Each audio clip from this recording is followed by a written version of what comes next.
रिया राठौर आपके लिए लेकर आ गई हूं आज जो हमारा चैप्टर चल रहा है, चैप्टर नंबर 14, और उसका भी आज हम लेक्चर नंबर 14 करने वाले हैं, यानी कि 14।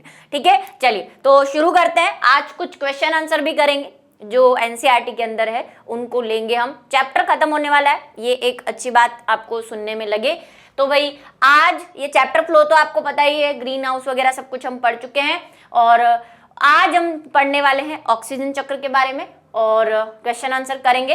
तो सबसे पहला है ऑक्सीजन चक्र। हालांकि मुझे लग नहीं रहा कि आपको इतना टफ लगता होगा ऑक्सीजन चक्र। देखो, जैसे कार्बन डाइऑक्साइड साइकिल चल रहा है, हमने किया था कार्बन का, वैसे ही ऑक्सीजन का चल रहा है। ठीक है, ये भी वैसे ही चक्रित होता है। जैसे कि अगर हम बात करें कि प्लांट्स के बारे में, तो प्लांट्स ऑक्सीजन छोड़ते हैं, कार्बन डाइऑक्साइड लेते हैं, तो ऑक्सीजन जब वो छोड़ते हैं तो एनवायरनमेंट में ऑक्सीजन आ जाती है, फिर इस ऑक्सीजन को हम ले लेते हैं। हम क्या करते हैं, हम उस ऑक्सीजन से श्वसन करते हैं, और श्वसन से आपको बीच की क्लासेस में मैंने बताया था कि इससे बहुत सारी प्रक्रियाएं होती हैं। ऑक्सीजन से श्वसन होता है, श्वसन से ऊर्जा उत्पन्न होती है, यानी कि रेस्पिरेशन होता है, उसमें ऑक्सीजन की जरूरत होती है। दहन होता है, कोई चीज जल रही है तो उसमें भी ऑक्सीजन की जरूरत होती है, बिना ऑक्सीजन के कोई चीज नहीं जल सकती। कुछ बैक्टीरिया ऐसे होते हैं जिन्हें श्वसन के लिए ऑक्सीजन की जरूरत होती है, कुछ बैक्टीरिया ऐसे होते हैं जिन्हें ऑक्सीजन की जरूरत नहीं होती। तो जब हम ये ऑक्सीजन हमारे शरीर में जाती है, ऊर्जा उत्पन्न करती है और बहुत से कंपाउंड्स बनाती है ऑक्सीजन से बनने वाले, जैसे कि carbon dioxide, sulphur dioxide, nitrogen dioxide, सारे जितने भी ऑक्साइड्स हैं अभी तक आपने पढ़े हैं वो सब ऑक्साइड में ऑक्सीजन है, तभी उनको ऑक्साइड्स कह रहे हैं। अब फिर वही काम, जब हम डेड हो जाएंगे, है ना, भगवान को प्यारे हो जाएंगे, तो ये ऑक्सीजन जमीन के अंदर ऑक्साइड्स की फॉर्म में रहेगी। वहां पे जो बैक्टीरिया है इस ऑक्सीजन को वापस वायुमंडल में छोड़ देंगे। तो बस यही एक चक्र चलेगा जिसके बारे में आज हम पढ़ने वाले हैं। ज्यादा कुछ इंटरेस्टिंग नहीं है इस चक्र में, सिंपल सा है, लेकिन मेन जो है आज चैप्टर में हम क्वेश्चन आंसर करने वाले हैं एनसीईआरटी वाले, तो वो हमें देखने हैं। ऑक्सीजन पृथ्वी पर बहुत अधिक मात्रा में पाए जाने वाला तत्व है और इसकी मात्रा मूल रूप से वायुमंडल में 21% है। ये मैंने आपको पहले भी बताई थी। ठीक है, पृथ्वी पर पाया जाने वाला बहुत अधिक मात्रा वाला तत्व है। अगर आपने कभी जनरल नॉलेज के बारे में देखा हो, पढ़ा हो, केमिस्ट्री थोड़ी सी अच्छी सी पढ़ी हो, तो आपको ये पता होना चाहिए कि पृथ्वी पर सबसे अधिक मात्रा में पाया जाने वाला अधातु गैस की अगर हम बात करें तो वो ऑक्सीजन है, इसीलिए यहाँ पे लिखा हुआ है ना। और वायुमंडल के अंदर कितने परसेंट है, 21%। यह बड़े पैमानों पर पृथ्वी के पटल में यौगिक के रूप में वायु में कार्बन डाइऑक्साइड के रूप में भी पाई जाती है। वायु में देखो, एक तो ऑक्सीजन के रूप में भी है 21%, उधर कार्बन डाइऑक्साइड में भी भाई ऑक्सीजन है, कहीं भी है ना। मैंने कहा जहां पे भी ऑक्सीजन है वहां पे भाई ऑक्सीजन का पुनर्चक्रण होना है। ठीक है, कार्बन डाइऑक्साइड के रूप में, और पृथ्वी के पटल में यौगिकों के रूप में है। अब ये यौगिक क्या है, देखो, पृथ्वी में बात की थी हमने, ऊपर की जो लेयर होती है उसको क्रस्ट कहते हैं, है ना। इस क्रस्ट में बहुत सारे यौगिक हैं, जैसे कि मैग्नीशियम के ऑक्साइड हैं, है ना, कॉपर के ऑक्साइड्स हैं, आयरन के ऑक्साइड्स हैं। ये सब आप फॉर्मूले आपने देखे होंगे केमिस्ट्री के अंदर। ये सब में देखो ऑक्सीजन है, और ये कहाँ पाए जाते हैं, ऑक्सीजन फ्री 21% है वायुमंडल के अंदर, लेकिन कंबाइंड फॉर्म में, यानी कि यौगिकों के रूप में किसी से जुड़ने के हिसाब से देखे तो देखो बहुत सारे, ये तो मैंने बहुत कम एग्जांपल लिखे, सल्फर डाइऑक्साइड, नाइट्रोजन के जितने भी ऑक्साइड्स हैं, कुछ भी ले लो आप, जहां पे भी, ये देखो सब जगह ऑक्सीजन है। तो इन यौगिकों के रूप में भी ऑक्सीजन मिल रही है हमें, इसलिए कह रहे हैं कि पृथ्वी में सबसे अधिक मात्रा में भाई ऑक्सीजन है। पृथ्वी के पटल में यह धातुओं तथा सिलिकॉन की ऑक्साइड्स के रूप में भी पाई जाती है। पटल मतलब वही क्रस्ट, है ना, पृथ्वी की सबसे ऊपरी लेयर क्रस्ट, जिसमें रॉक होती है ना, चट्टानें होती हैं, यौगिक होते हैं, खनिज होते हैं, उसकी बात कर रहा है ये। पटल का मतलब क्रस्ट। अब उसमें धातुओं के रूप में ये जो मैंने बताया भाई, iron oxide, copper oxide, magnesium oxide, ये सब धातु हैं, धातुओं के ऑक्साइड्स हैं। ठीक है, तो धातुओं और सिलिकॉन के oxide SiO2, silicon oxide, silicon के डाइऑक्साइड्स जो हैं, और धातुओं के ऑक्साइड्स के रूप में जो मैंने यहाँ पे एग्जाम्पल लिखे हैं 3 और भी है। ठीक है, उनकी फॉर्म में मिलती है। यह कार्बोनेट, सल्फेट, नाइट्रेट व अन्य खनिजों के रूप में भी मिलती है। कार्बोनेट का देखो, कैल्शियम कार्बोनेट पढ़ा है ये फॉर्मूला, ये कार्बोनेट है, CO3 को कार्बोनेट कहते हैं, कैल्शियम कार्बोनेट। ठीक है, उधर नाइट्रेट, ये जो मैंने आपको बताया था भाई, HNO3 नाइट्रेट की फॉर्म में भी मिलता है, उसमें भी ऑक्सीजन है। अन्य खनिज इतने सारे मैंने आपको ऊपर भी नाम दिए खनिजों के, है ना, मैग्नीशियम के कार्बोनेट भी बोल दो, ऑक्साइड बोले तो कार्बोनेट, सब में ही ऑक्सीजन है। जहां आपको ऑक्सीजन दिख रही है तो भाई बहुत सारी जगह सल्फेट है ना, सल्फेट की फॉर्म में, जैसे कि H2SO4 एसिड है। ठीक है, तो कार्बोनेट, सल्फेट, नाइट्रोजन, अन्य खनिज के रूप में भी ऑक्सीजन हमें बहुत जगहों पे मिलती है। यह जैविक अणु, जैसे कार्बन डाइऑक्साइड, कार्बन के लिए हमने कहा था कि कार्बन हमारे प्रोटीन, कार्बोहाइड्रेट, वसा में है, वैसे ही ऑक्सीजन, मैंने आपसे कहा था कि 3 चीजें आपकी बॉडी के अंदर आपको मिलेगी, कार्बन, हाइड्रोजन और ऑक्सीजन। जितने भी ये प्रोटीन बना रहे हो आप, कार्बोहाइड्रेट है, प्रोटीन है, न्यूक्लिक अम्ल यानी कि DNA, RNA है, इनके इससे पहले हमने कार्बन चक्र में भी इनकी बात की थी, वसा है, फैट है, जो भी है। ठीक है, उन सब में ये 3 मिलते हैं। तो भाई कार्बन है वहां पे, ऑक्सीजन भी वही है, तो ऑक्सीजन वाले में भी हमें इन तीनों का नाम लिखना पड़ेगा। वायुमंडल से ऑक्सीजन का उपयोग 3 प्रक्रियाओं द्वारा, जिनमें श्वसन, अब कैसे हम इसका यूज करते हैं, तो पहले मैंने आपसे एक बात की, जो हम रेस्पिरेशन करते हैं, ब्रीथिंग करते हैं जो, तो उससे हम क्या करते हैं, ऑक्सीजन अंदर लेते हैं हम, मतलब सारे एनिमल्स जितने भी हैं वो ऑक्सीजन लेते हैं, और ऑक्सीजन से क्या उत्पन्न करते हैं, ऊर्जा उत्पन्न करते हैं शरीर के अंदर। ठीक है, इसलिए हमें सांस लेनी पड़ती है। सांस हमें क्यों लेनी पड़ती है, ताकि हम हमारे अंदर जो हमने भोजन खाया है, खाद्य पदार्थ खाए हैं, उनसे ऑक्सीजन की उपस्थिति में ऊर्जा उत्पन्न कर सके, इसीलिए सांस लेनी है। ऑक्सीजन लेनी क्यों है हमें, अंदर ऊर्जा उत्पन्न करने के लिए। तो श्वसन में लेते हैं, दहन, जितनी भी चीजें आप जला रहे हैं, आपने वो बहुत पुराना प्रैक्टिकल है ना, वो एक कागज जलाते हैं, उसको जलता रहने देते हैं, उसके ऊपर ग्लास रख देते हैं, तो थोड़ी देर में कागज जो है वो बुझ जाता है। क्यों, क्योंकि भाई जितनी ऑक्सीजन ग्लास के अंदर थी तब तक कागज जलता रहेगा, जैसे ही कागज ऑक्सीजन खत्म हो गई कागज जलना बंद हो जाएगा, है ना। ऐसा मोमबत्ती वाला भी किया होगा आपने, मोमबत्ती जला के उस पर ढक दिया, थोड़ी देर के लिए मोमबत्ती जलेगी फिर बुझ जाएगी, क्योंकि ऑक्सीजन खत्म हो गई। तो दहन के लिए नाइट्रोजन के ऑक्साइड, अभी मैंने जितने भी बोले भाई, नाइट्रोजन के बहुत सारे ऑक्साइड्स हैं, कमी है क्या, नहीं। नाइट्रोजन साइकिल में पढ़े थे ना, कितने ऑक्साइड्स हैं, नाइट्राइड, नाइट्रेट, है ना, नाइट्रोजन डाइऑक्साइड, नाइट्रोजन और नाइट्रस ऑक्साइड, बहुत सारे ऑक्साइड्स हैं। तो नाइट्रोजन के ऑक्साइड के निर्माण में भी सहायक है, और दूसरों के भी आप देख ही रहे हो, मतलब मैंने कितने एग्जाम्पल लिख दिए अभी अभी। वायुमंडल में ऑक्सीजन में केवल एक ही मुख्य प्रक्रिया है, जिसे प्रकाश संश्लेषण कहते हैं। प्रकाश संश्लेषण की बात भी हमने कार्बन वाले चक्र में की थी, है ना। वहां पे क्या होता है, कार्बन डाइऑक्साइड, वाटर और सनलाइट की उपस्थिति में क्या बनाया जाता है, ग्लूकोज और ऑक्सीजन। तो वहां पे भी क्या बन रही है, ऑक्सीजन बन रही है। कहां पे, प्रकाश संश्लेषण में, है ना। प्रकाश संश्लेषण की ये रिएक्शन बताई थी ना, पानी मिलके क्या बनाते हैं, ऑक्सीजन।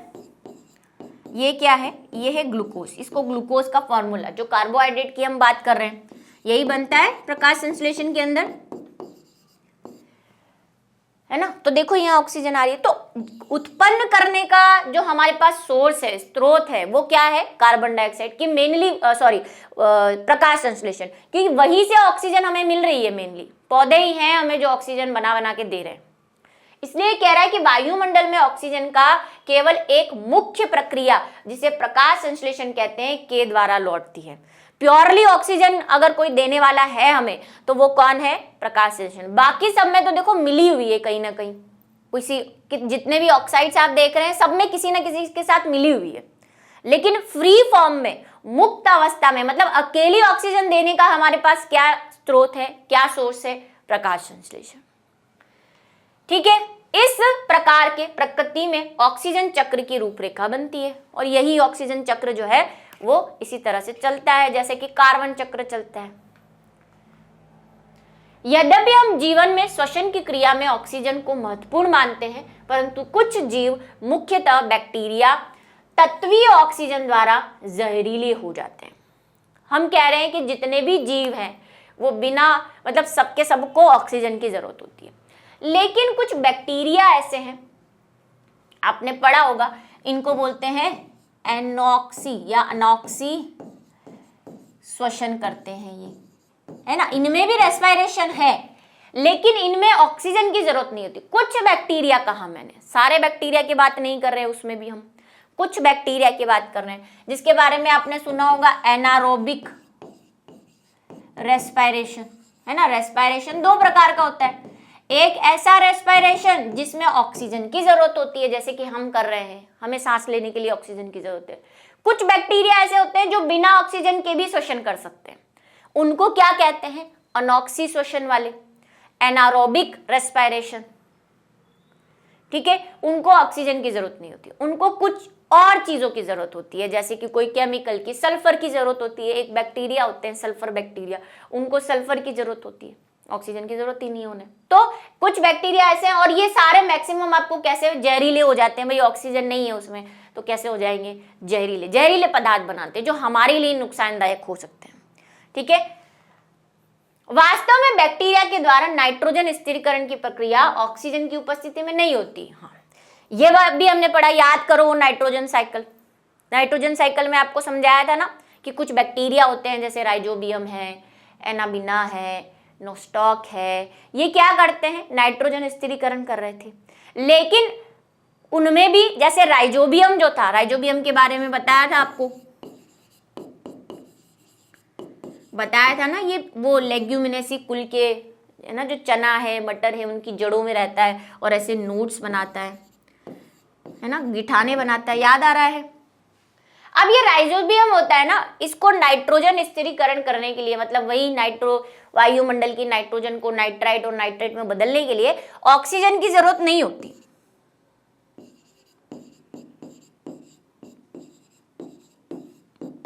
बिना ऑक्सीजन के ही ये क्या बना लेता है, ये क्या कर लेता है, नाइट्रोजन स्थिरीकरण कर लेता है। अगर आप इसको ऑक्सीजन दे दो तो ये नाइट्रोजन स्थिरीकरण नहीं कर पाएगा, इसको चाहिए ही नहीं ऑक्सीजन, इसको एलर्जी है ऑक्सीजन से, दूर रखो ऑक्सीजन। अगर नाइट्रोजन स्थिरीकरण करना है तो ऑक्सीजन को मुझसे दूर रखो। ऐसा वाला बैक्टीरिया है ना, जो हमने उसमें देखा था नाइट्रोजन स्थिरीकरण में। तो ये था नाइट्रोजन ऑक्सीजन का जो साइकिल है। क्वेश्चन है भाई, समझ गए आप कैसे होती है, भाई इसका आप डायग्राम बना सकते हो। उसी तरह भाई पेड़ बना लो एक, है ना, उससे ऑक्सीजन छोड़ेगी, उसको कौन लेंगे, जंतु लेंगे, ठीक है। और भूमि पर धात्विक ऑक्साइड मिल रही है, धात्विक ऑक्साइड,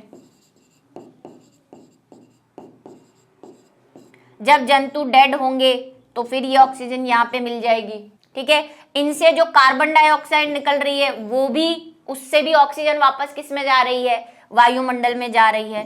तो ऐसे आप थोड़ा सा चक्र अपने हिसाब से बना सकते हैं, ठीक है। ये डेड होंगे तो ऑक्सीजन के ऑक्साइड धातुक ऑक्साइड में बदल जाएंगे, है ना, कोई मैग्नीशियम, यहाँ से भूमि पे से खनन करके हम ऑक्साइड्स निकालते हैं। खनन क्या होता है, माइनिंग, जमीन के अंदर से ये सब चीजें कहाँ से निकालेंगे हम, ये कॉपर के ऑक्साइड्स, है ना, ये मैग्नीशियम के ऑक्साइड या आयरन के ऑक्साइड, ये कहाँ से निकालेंगे, जमीन में से, तो खनन करते हैं हम। उसके बाद नाइट्रोजन स्थिरीकरण लिख सकते हो, है ना, पौधे क्या कर रहे हैं, यहाँ पे जो बैक्टीरिया बना सकते हो, यहाँ पे लिख सकते हो नाइट्रोजन स्थिरीकरण।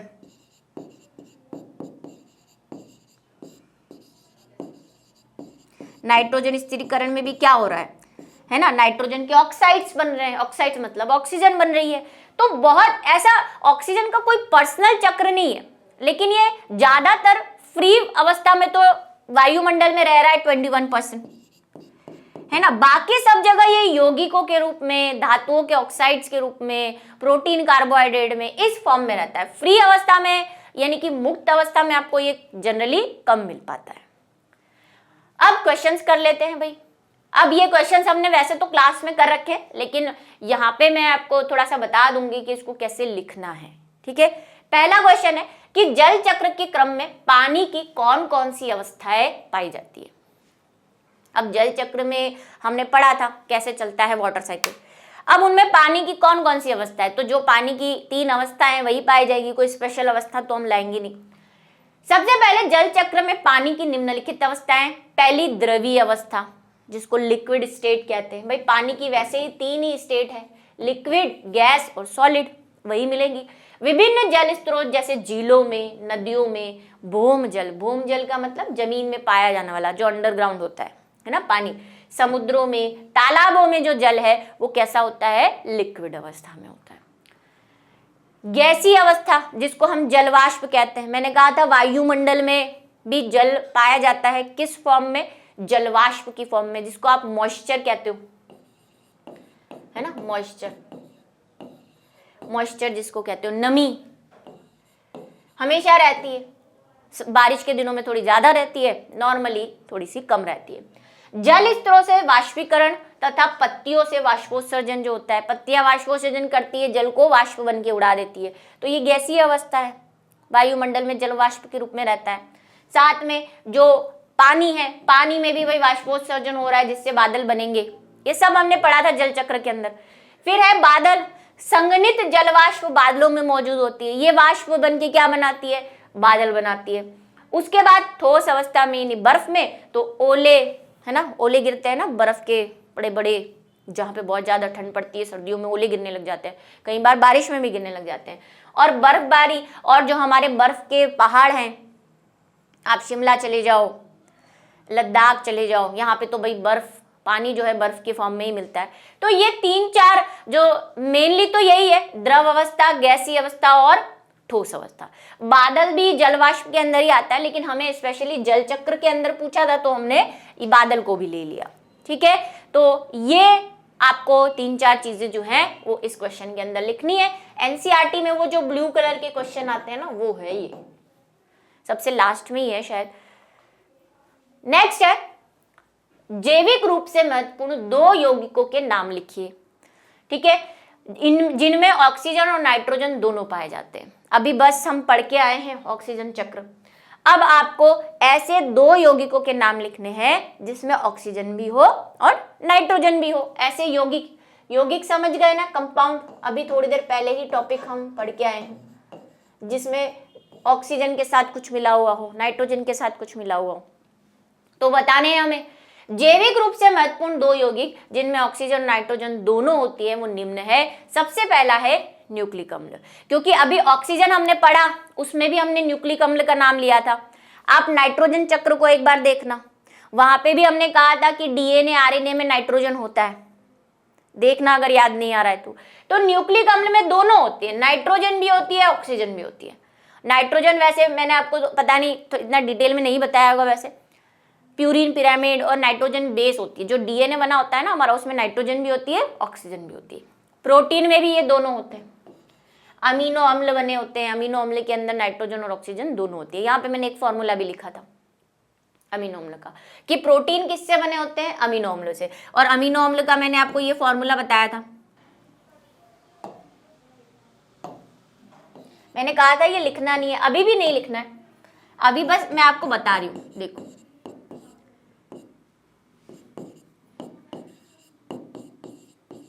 ये देखो, यहाँ पे नाइट्रोजन भी है, यहाँ पे ऑक्सीजन भी है, यहाँ पे कार्बन भी है, इसीलिए तीनों जगह कार्बन वाले में भी लिखा है हमने न्यूक्लिक अम्ल और प्रोटीन, नाइट्रोजन चक्र में भी न्यूक्लिक अम्ल और प्रोटीन लिखा है, और ऑक्सीजन चक्र में भी हमने न्यूक्लिक प्रोटीन और फैट लिखा है। फैट में भी आते हैं भाई, तो 2 ही है, अगर आपको तीसरा पूछ ले तो आप फैट भी लिख सकते हो, वसा भी पूछ सकते हो, हमें 2 ही बोला है तो हमने दोनों नाम लिख दिए हैं, न्यूक्लिक अम्ल और प्रोटीन।